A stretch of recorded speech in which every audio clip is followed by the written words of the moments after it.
been a while, hasn't it?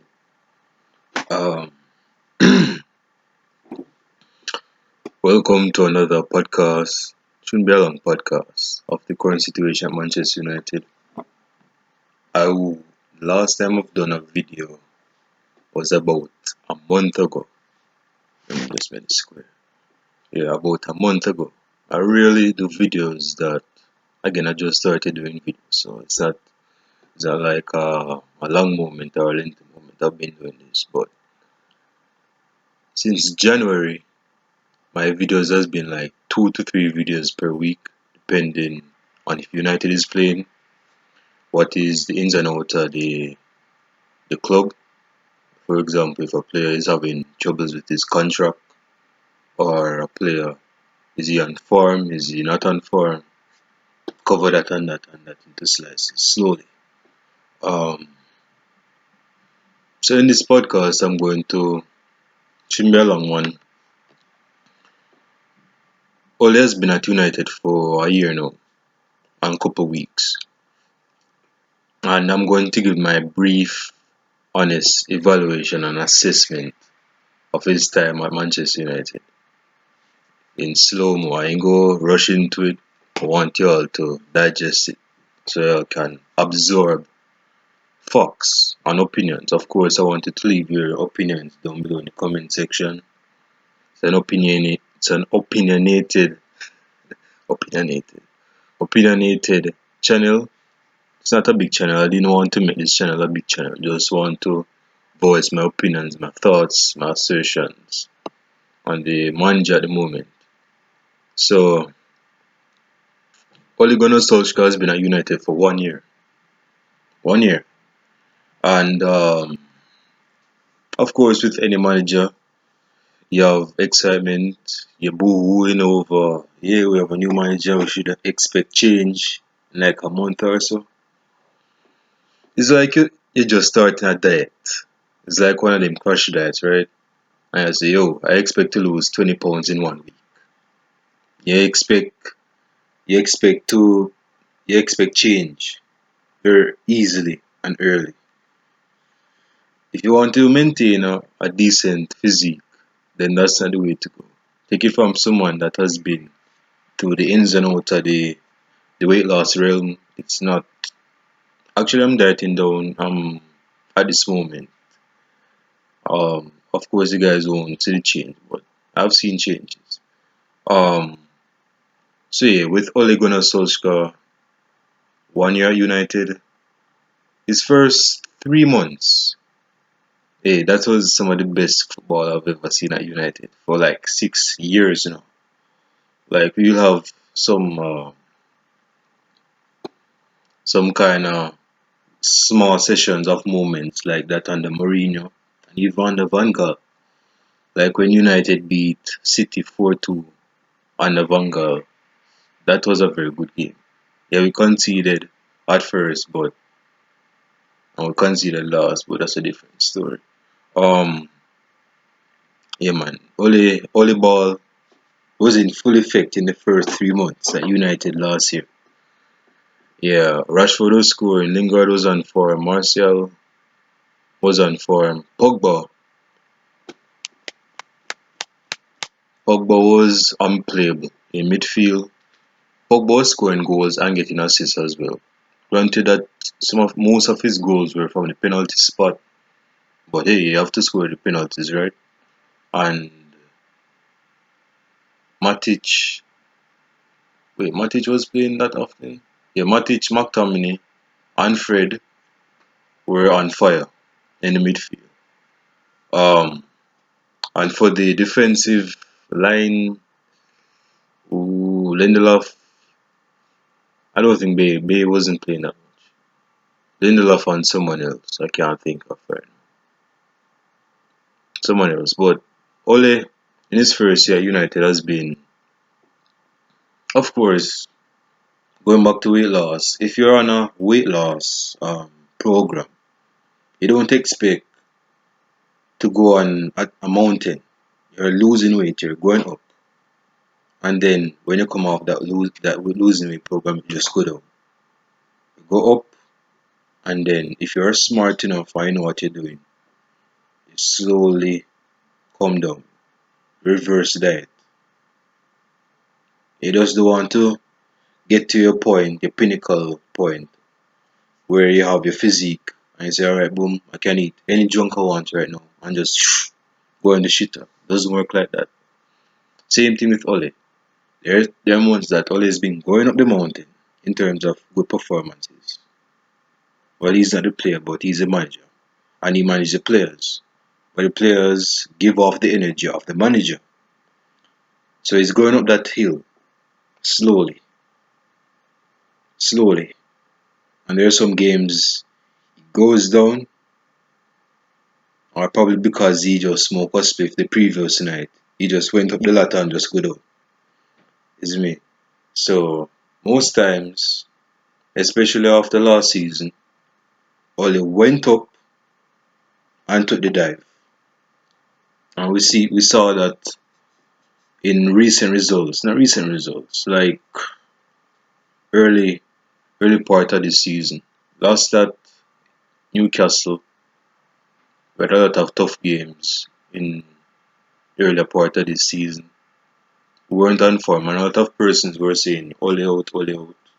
But I guarantee those persons wanted Ole to stay in his first 3 months at the club. Like they wanted him to sign a contract which would keep him at the club until his contract has expired for like 2 or 3 months, 3 years, I should say.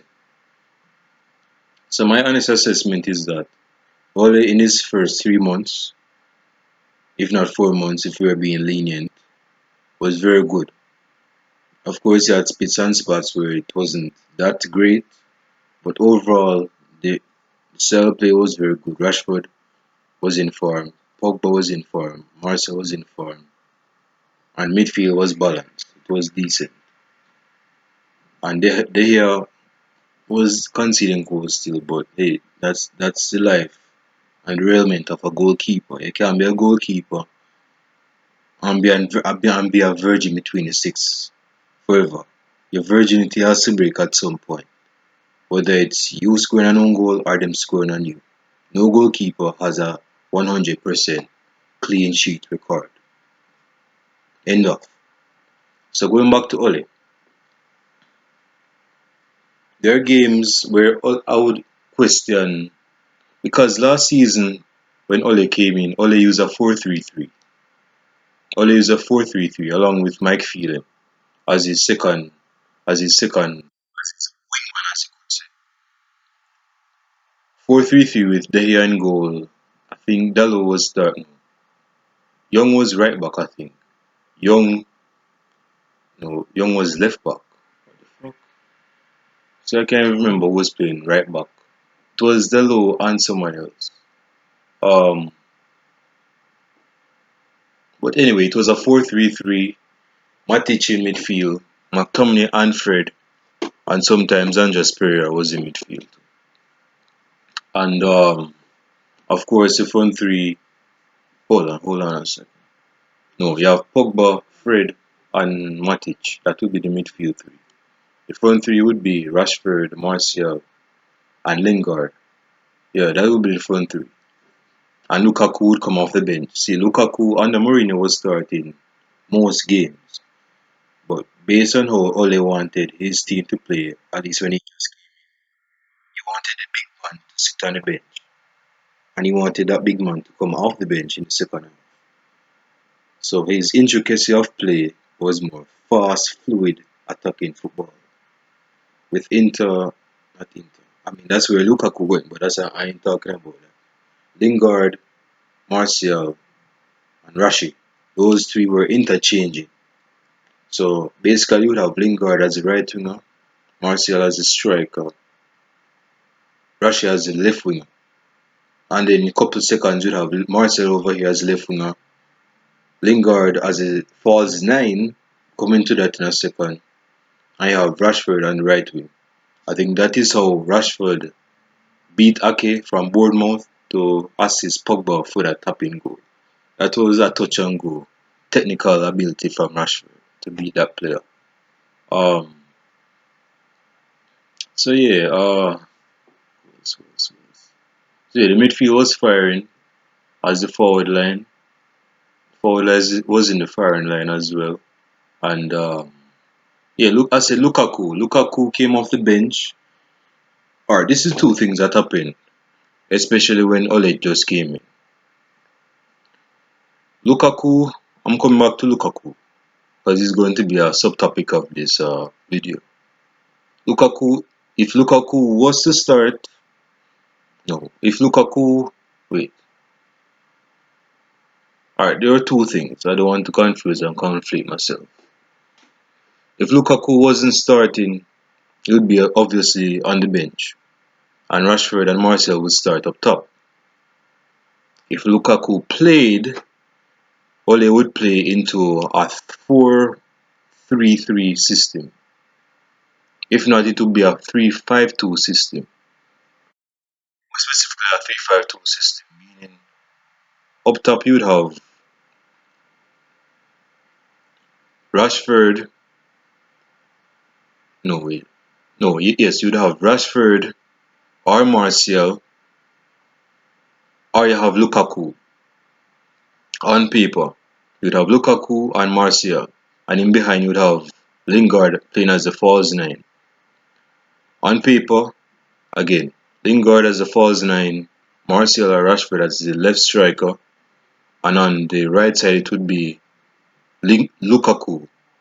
Now, if you look on the pitch, based on how different formations would change interchangeably in terms of how the other opposition side was playing, Lukaku would look like a right winger or a right midfielder, and of course, the left striker would look like a left midfielder or a left winger.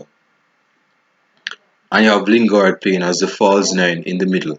He would create space for those two strikers running in behind, so they could have space for the strikers to play.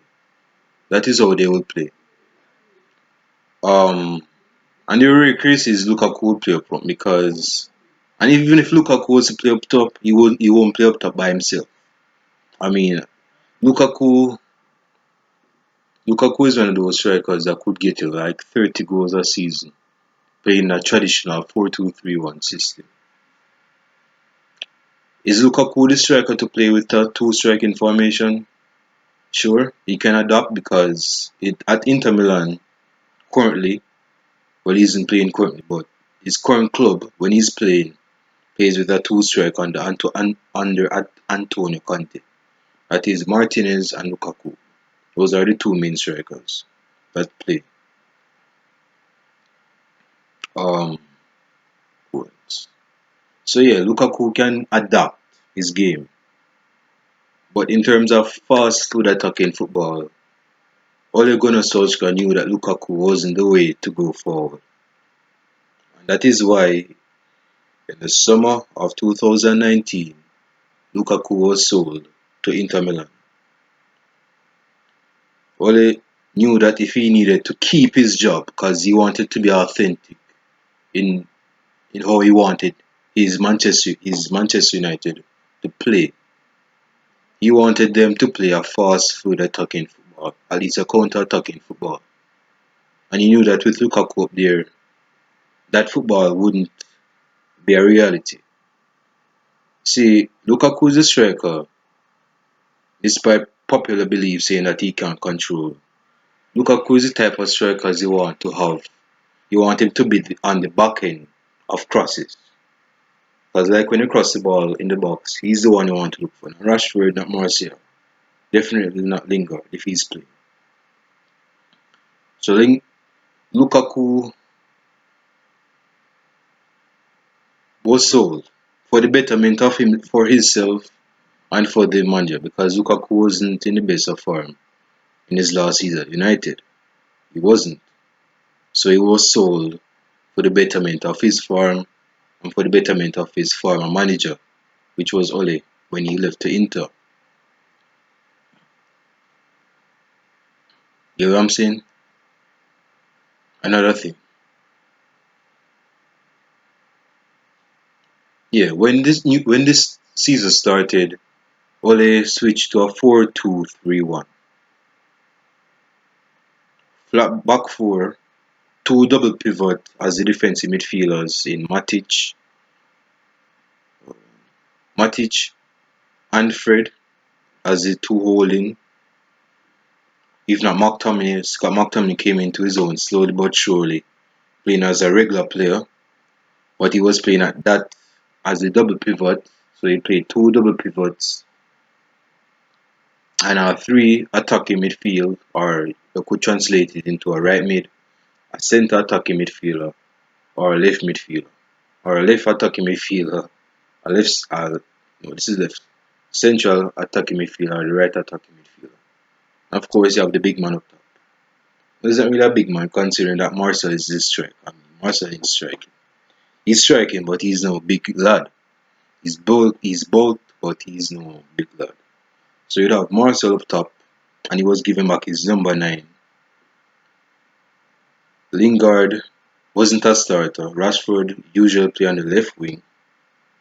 Pogba, there's the debates that if Pogba should play as a number 10 behind the striker or play deeper as a double pivot. My thing is that he should play as a number 10. Again, I don't like Pogba because I just think he's disingenuous and manipulative. But this is not all about Pogba. But I'm saying if he stays, and prior to when the season just started, Pogba was to play in that number 10 space. And then you have the right wing, which would have led up to the transfer of Daniel James. That is where Daniel James came in. That's where Daniel James was supposed to play on the right hand side.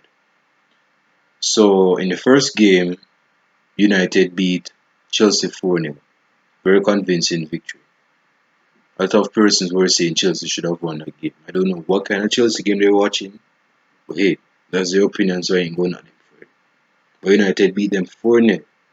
Penalty from Rashford, I believe. Another goal from Rashford, Martial, and of course, the debutant at the time to score on his debut was Daniel James. So that was a good game. Pogba actually got a couple of assists, I think. Yeah. Pogba definitely played that long pass to Rashford to score that goal. But ever since, Ole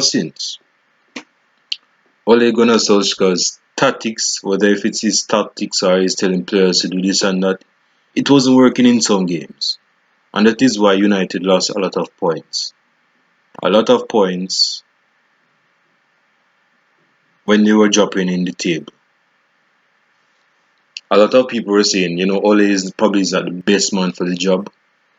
And funnily enough, these guys weren't saying that when Ole was playing volleyball back in March.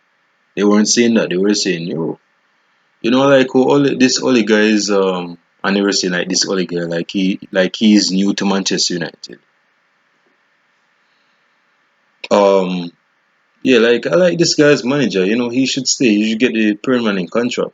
Don't you think?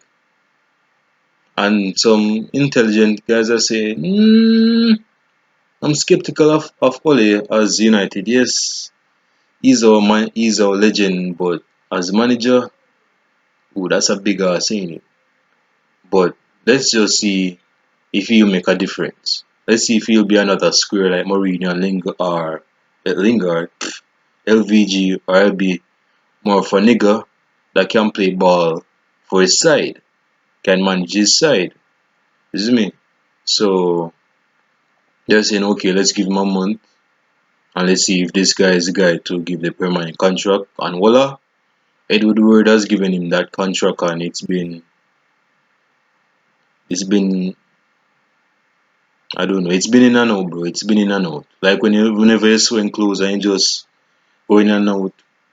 Yeah, the form and the games has been very inconsistent. But to his credit, and this is where a lot of you guys need to give Ole Gunnar Solskjaer credit. My throat, I will not coming up with COVID-19. Um, Ole has cleared out a lot of players. Like a lot of United supporters want to brush that under the bedside. Ole Gunnar Solskjaer has really cleared out Deadwood. Alexis Sanchez, at least for a season. Chris Smalling, at least for a season. Lukaku, I wouldn't say he's deadwood, but a lot of United supporters would say he's deadwood, but he's not. He's just a player that came at the wrong time. Or a wrong type of player, as you could say. 4. Fellaini left in January of 2019. Ole, from since Fellaini left, you could see the slow transmission or transformation of Manchester United. A lot of United supporters were saying, "Oh, Fellaini ain't leaving. Oh, no, no, no, no, Fellaini ain't leaving." When Fellaini left United, a lot of United fans were saying, "Whoa, maybe he has a plan that he has in his back pocket that he wants to take out and unleash to make Manchester United great again, great again." So Fellaini left, Darmian left, Jones is still at United. I don't know why he's not. Um, he should have left long ago, but he's still here. He's a squad player. Speaking of Deadwood, a lot of persons have been saying Lingard and Andreas Pereira should leave. These pair of midfielders should leave Manchester United. My thoughts, I thought that it was a good thought. Like I would say Lingard should have left United long ago, but Andres Pereira. See, this is the thing you guys should understand about Andres Pereira.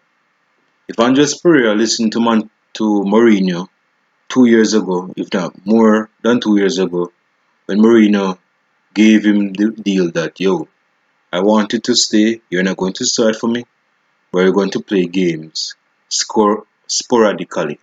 Now you're not go play games really just like you go play in and out. You go play like once a week if it's the Premier League and the Capital One Cup. You go play in the Capital One Cup, but you're not going to start in the Premier League.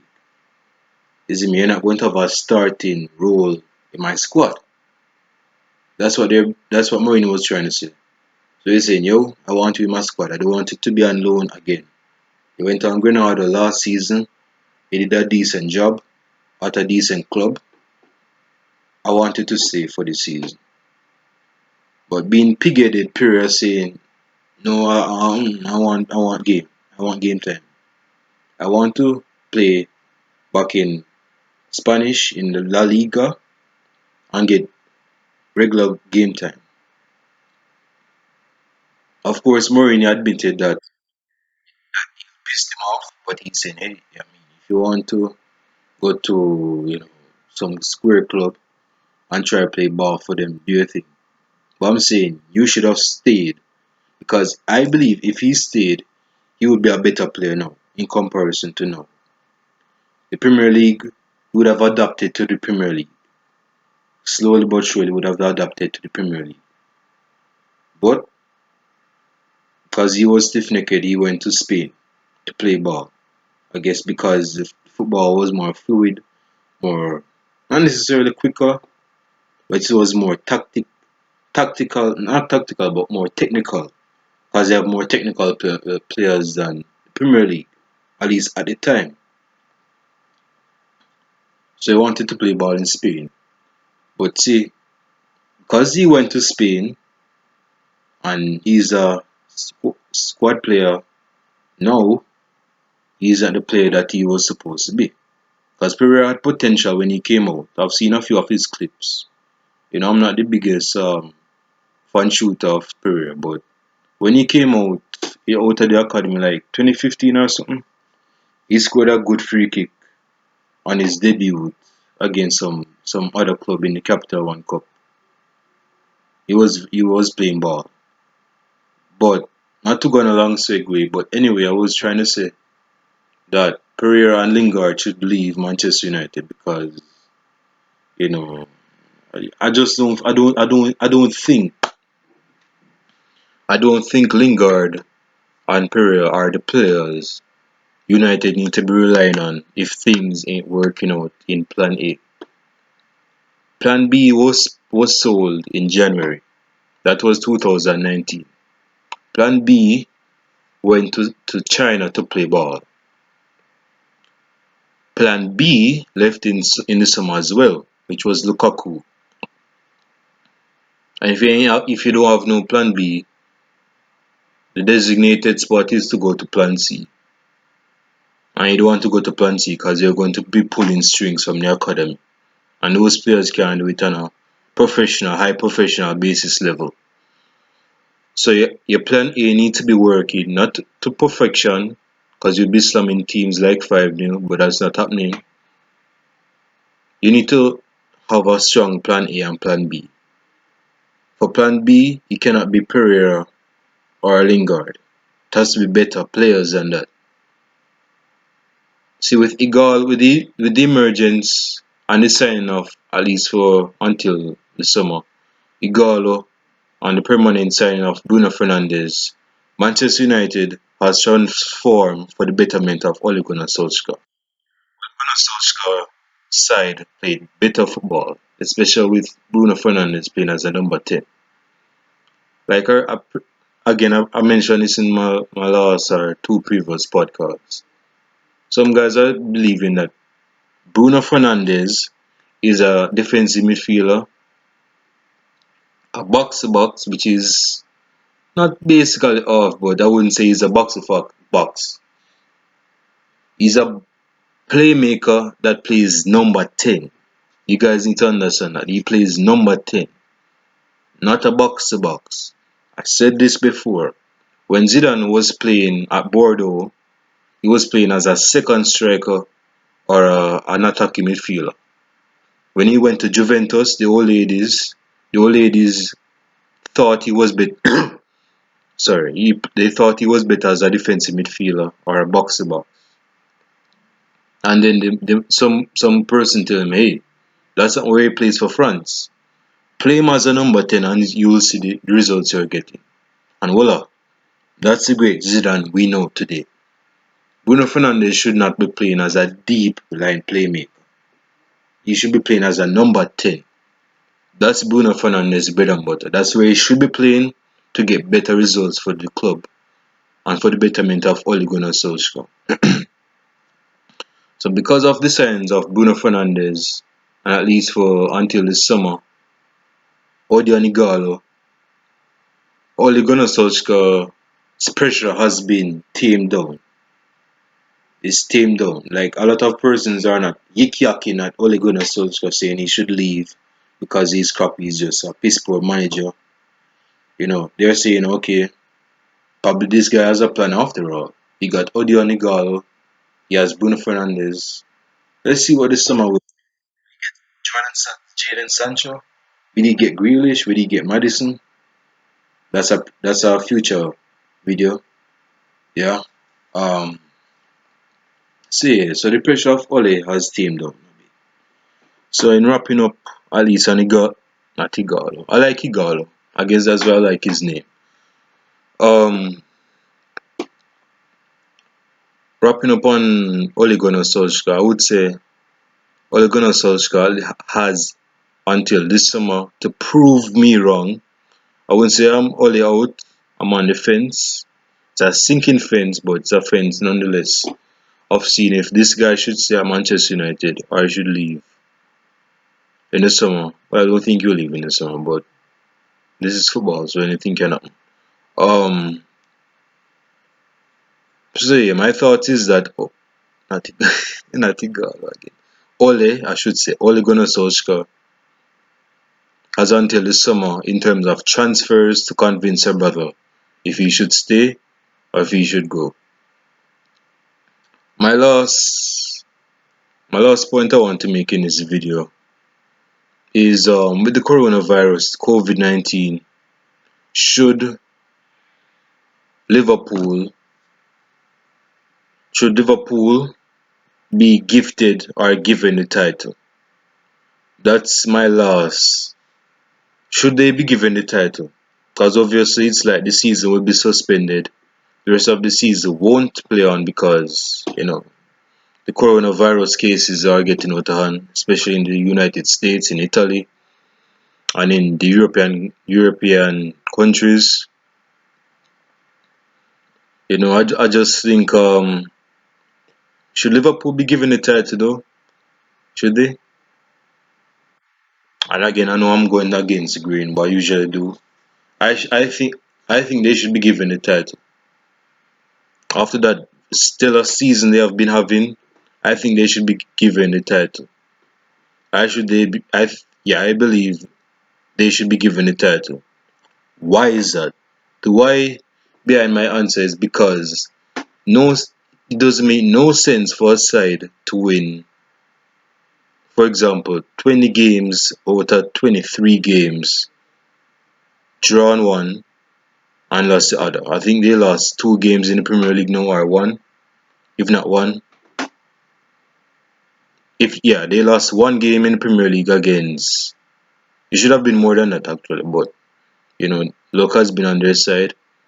You need luck on to win the league or anything, but they should have lost against Wolves based on chances, West Ham, and they lost against Watford. I guess Liverpool really has a problem scoring or beating sides starting with a capital W. I ain't the biggest conspiracy, not conspiracy theorist, but anything. Hey, but but yeah, my thing is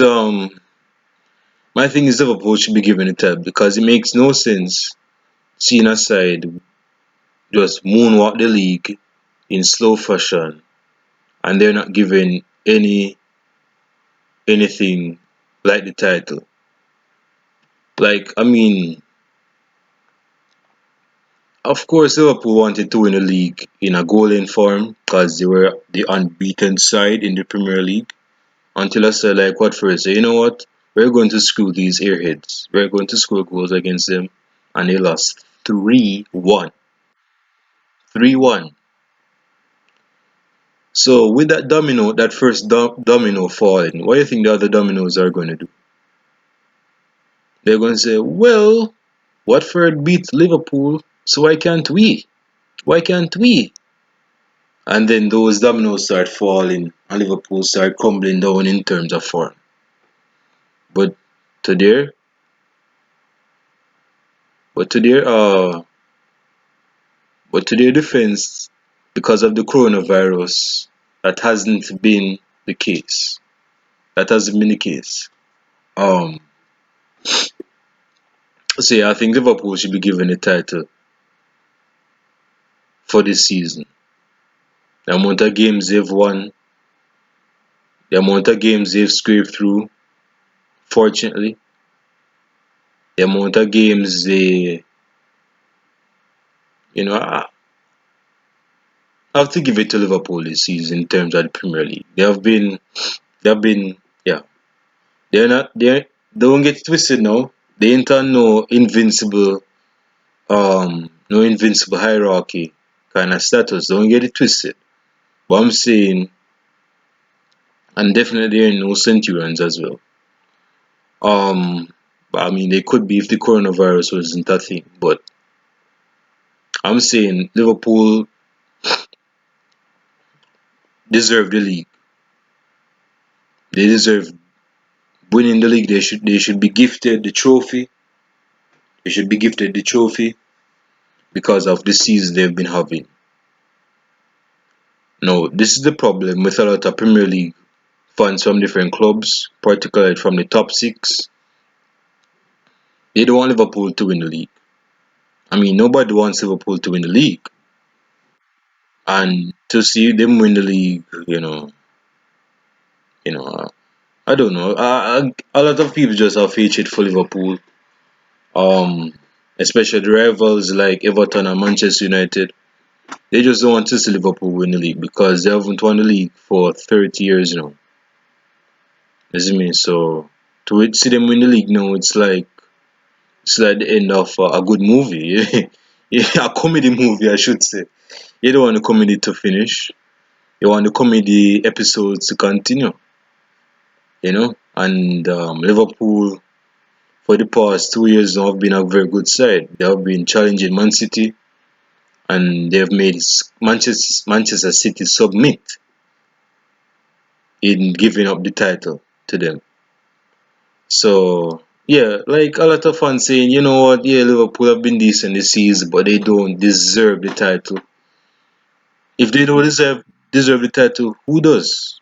Coronavirus deserve the title. You got some of you guys ain't going to heaven. Some of y'all ain't go smell the time of day in heaven because y'all don't want to accept and realize that Liverpool is a decent team and they should be given the title. Oops, I'm on 36 minutes now, but I need to stop rambling. Um, so yeah, man, Liverpool deserve the title. You guys deep down, you know that Liverpool deserve the title, but you don't want to accept it because it goes against your belief system. You believe Liverpool is a crappy side, and seeing something that goes against your grain, going to go against your belief, you start to have a hissy fit. Like, I don't want to talk to Liverpool. It's a great side. I don't want to see them in the league. They should be winning the league. I believe they'll be given the title by Sky Sports, but I think it's too early for that. Yeah. I ain't go give no commentary on Italy or Spain because among other reasons they have a lot of coronavirus cases they need to solve before they've been given the title. In Spain, in Italy, yeah. Um, yeah, that was just my quote unquote brief analysis on Ole Gunnar Solskjaer in terms of winning the league, but not only winning the league. Forgive me for that small statement. Forgive me for those few seconds. That shouldn't have seen the light of day in leaving my mouth. Those were those were my brief thoughts on Ole first year assessment. His first year as a babe at Manchester United, at least as a manager. And for Liverpool, I believe Liverpool should be winning the league. And I believe they should be given the title. Probably by the end of this month or probably by the start of next month. So those are my brief thoughts. Leave your comments down below on the content of this video. Or I think if Ole should be given another United, was he good in his first year at Manchester United? If you believe he was crap, comments down below. If you believe he was unbelievably good, comments down below. And if you believe that Lingard Pereira should leave, comments down below. Lastly, I'm asking a lot of demands, but if you believe, and be honest with yourself, if you honestly believe Liverpool should be given the title, comments down below. All you in the next video. I'm out. Peace.